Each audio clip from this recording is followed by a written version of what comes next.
Alors, c'est comme quoi?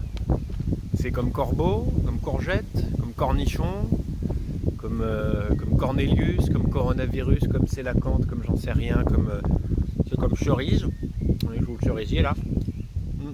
C'est le début du temps des cerises, mais ici.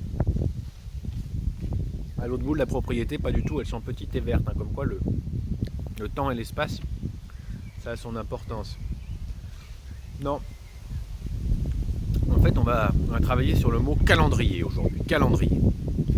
C'est comme calendrier. Et on va le faire ailleurs, à la grange, même malgré le décor splendide sous le cerisier qui commence à donner ses cerises, parce qu'il y a beaucoup de vent. Allez, à tout de suite. Bon, alors, qu'est-ce que c'est qu'un calendrier? Un calendrier, c'est tout simplement ce qu'il y a dans votre agenda ou dans Google Agenda, l'endroit où on note tout ce qui va nous tomber sur le coin de la figure dans les jours qui viennent. C'est voilà, tout bêtement une manière de rythmer et de séquencer le temps qui passe, et plus précisément dans la plupart des communautés humaines, c'est une manière de rythmer, de séquencer, d'organiser une rotation de la Terre autour du Soleil.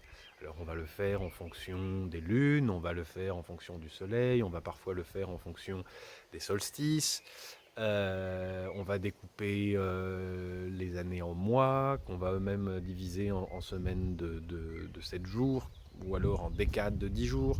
Voilà, donc c'est vraiment une organisation, un séquençage du temps qui passe, et pour l'essentiel, de la durée qui s'écoule euh, dans une rotation de la Terre autour du Soleil. Bien. Alors, il y a toujours, dans un calendrier, au moins, pour le dire simplement, trois calendriers qui se superposent. Trois calendriers qui se superposent. Ces trois calendriers sont, d'une part, la division des unités de temps et de sous-unités, par exemple 12 mois, 52 semaines de 7 jours. Voilà, donc c'est vraiment l'unité de temps qui forme le calendrier. Il y a d'autre part dans le calendrier tout simplement l'organisation du travail, du repos, des loisirs, des transports, les migrations, les fêtes, les vacances scolaires, les soldes, les échanges, les visites, l'organisation matérielle du fonctionnement social qui est inscrite dans le calendrier. Et puis il y a un troisième niveau qui est l'interprétation symbolique, le sens qu'on donne au passage du temps et aux jours eux-mêmes. Est-ce qu'on décide qu'il y a un jour du Seigneur, un jour consacré à Dieu, un jour de Shabbat? Est-ce qu'on décide que telle ou telle période de l'année, il faudra jeûner, il faudra arrêter le travail? Bref, c'est l'interprétation du passage du temps et du temps lui-même. C'est le moment où on va essayer de construire un lien direct entre le temps humain et le temps des dieux, entre l'ordre des choses et l'ordre des choses humaines, entre l'ordre des choses divines et l'ordre des choses humaines. Donc c'est trois dimensions en fait, très simples. Euh, les cycles naturels, observés, l'organisation matérielle du travail et de la vie sociale, et l'interprétation qui va servir de lien, qui va accrocher l'un à l'autre. Donc voilà, c'est trois calendriers ou trois dimensions du calendrier qui se rencontrent.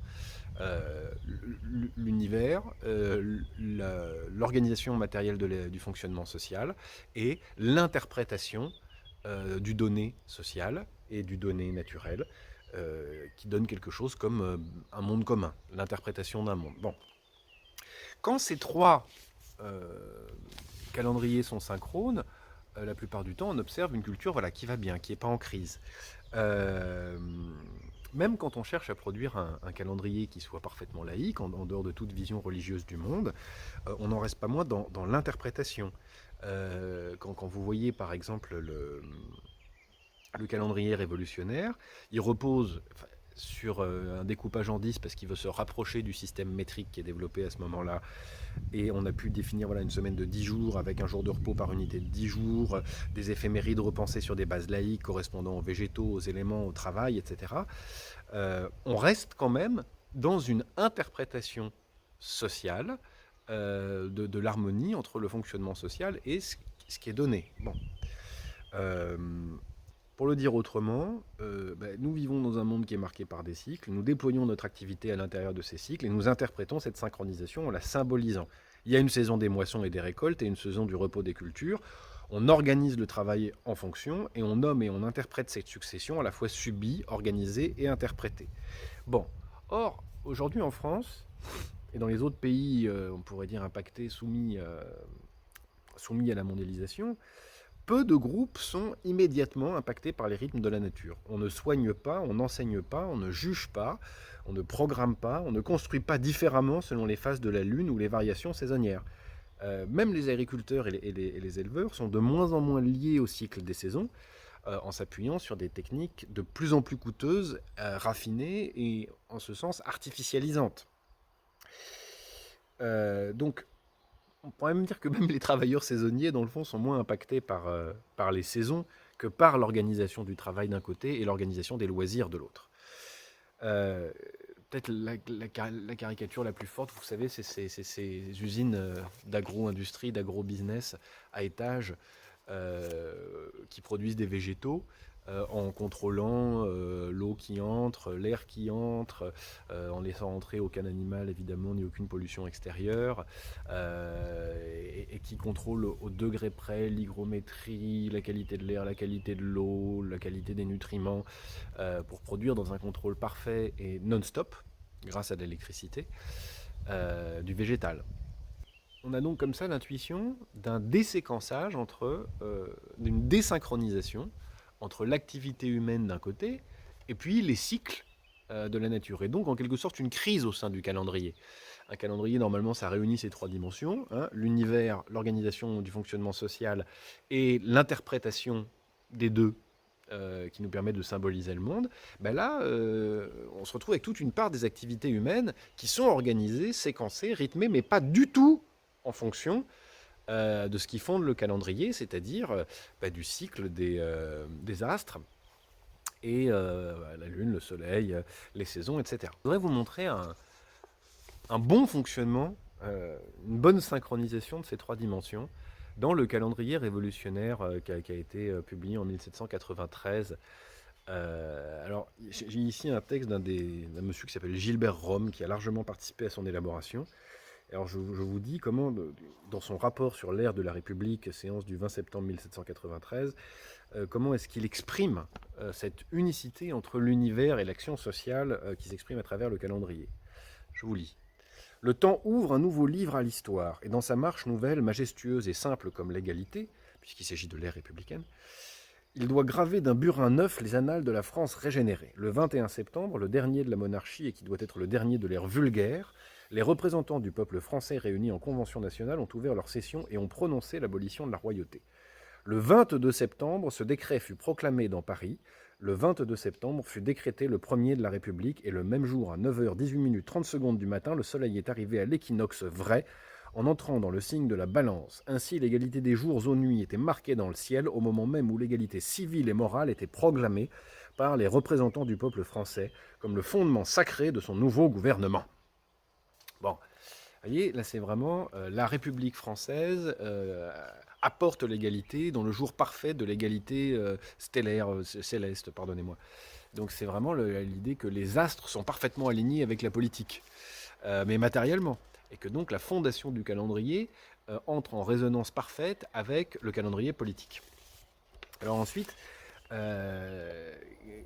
on ne peut pas appeler les jours Saint-Marat, Saint-Robespierre, je sais pas moi, c'est pas possible.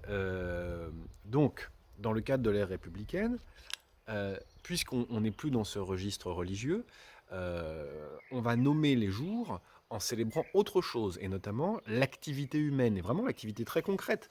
Je ne vous mens pas, le 23 décembre, c'est le jour du bitume, le 22 décembre, le jour de la houille, le 28 décembre, le jour du fumier, mais il y a aussi le jour de la mousse, du laurier thym, du peuplier, de la cognée.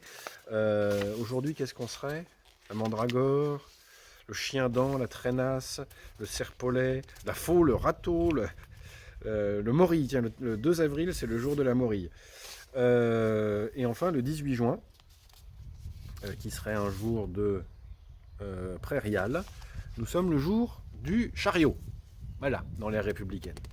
Bien, alors je passe rapidement là-dessus, mais vous voyez cette espèce de parfaite synchronisation, en tout cas au moins dans l'intention, entre l'univers, l'activité humaine, qu'elle soit politique, sociale, économique, agricole, tout ça à la fois, et Par ailleurs, l'effort d'interprétation symbolique qui est fait, pas réellement sur un mode religieux, mais sur un mode de culte civique, euh, qui relie ces trois dimensions, ou les deux premières dimensions. Alors aujourd'hui, je fais l'hypothèse qu'on est désynchronisé, même si,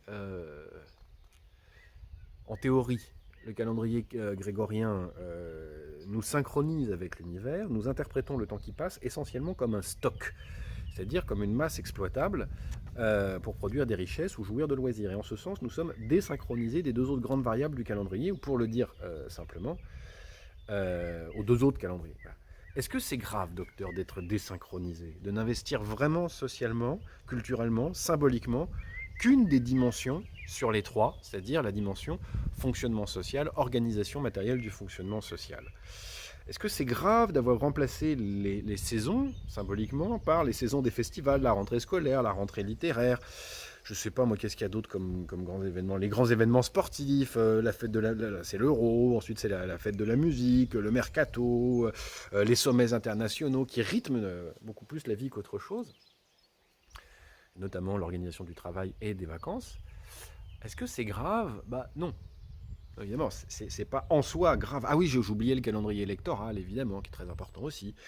Est-ce que c'est grave d'avoir substitué du social à une symbolisation de la nature et à une symbolisation de l'harmonie entre le fonctionnement des choses humaines et le fonctionnement des choses célestes et ou divines? Comme je viens de dire, non, c'est pas grave. Dans le fond, on fait ce qu'on veut. Cependant, on...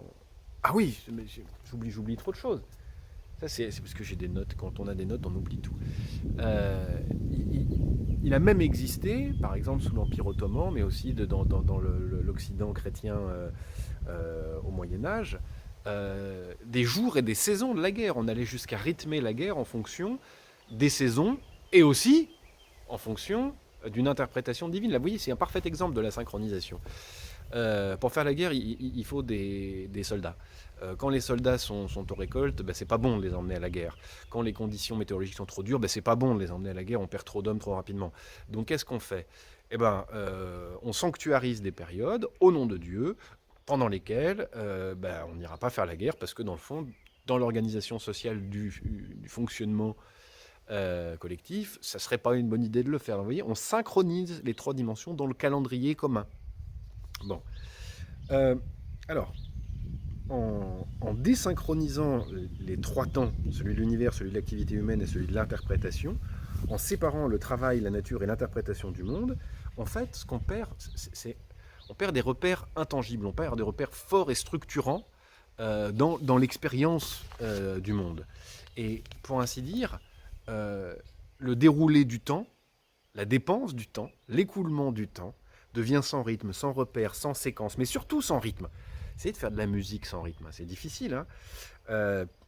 Pour le dire encore autrement, puisque le temps n'est composé que par nous, il acquiert pas forcément une espèce de souplesse, il demeure linéaire le temps, mais il devient complètement à notre main, complètement à notre merci, pliable en quelque sorte.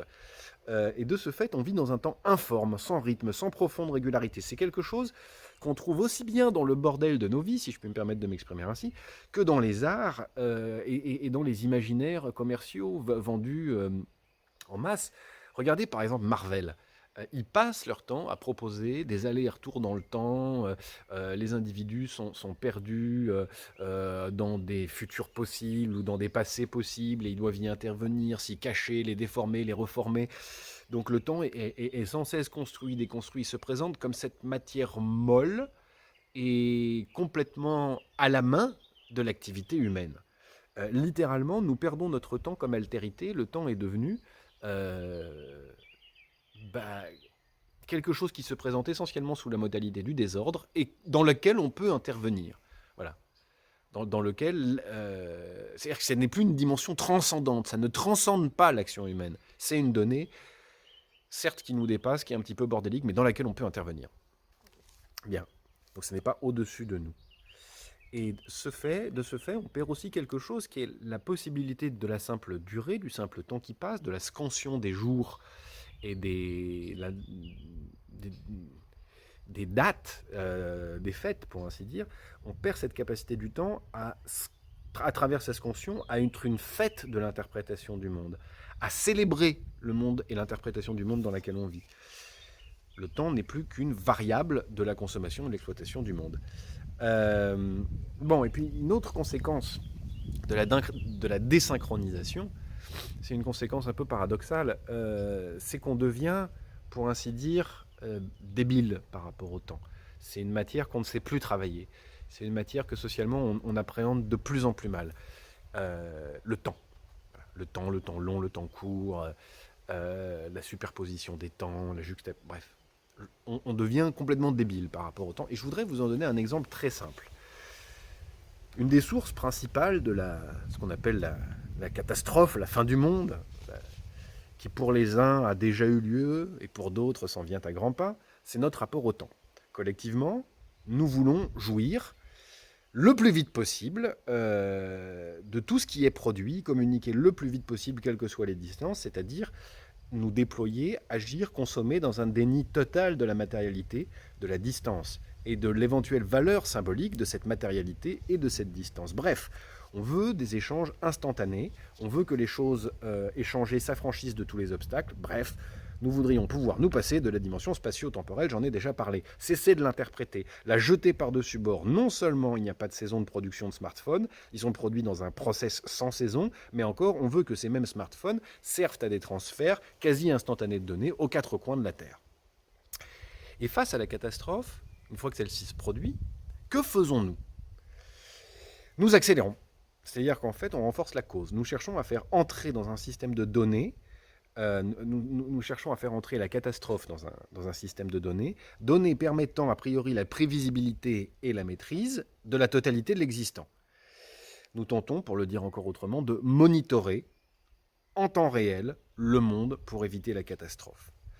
Sans comprendre que notre passion de l'immédiateté, du refus de la médiation, que notre passion de l'immédiateté est une des sources du désordre, qu'elle implique de détruire, de nier, de jeter par-dessus bord l'altérité radicale qui sert de médiation, à savoir, par exemple, là, dont on est en train de parler, le temps céleste.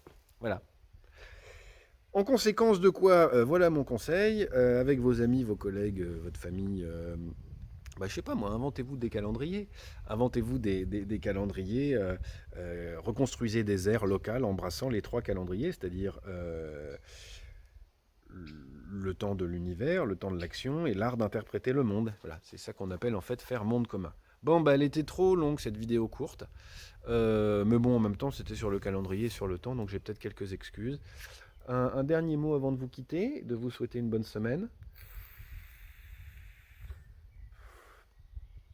Elles sont courtes, elles sont piégées ces vidéos. Grattez un peu. Par exemple, celle sur la boue.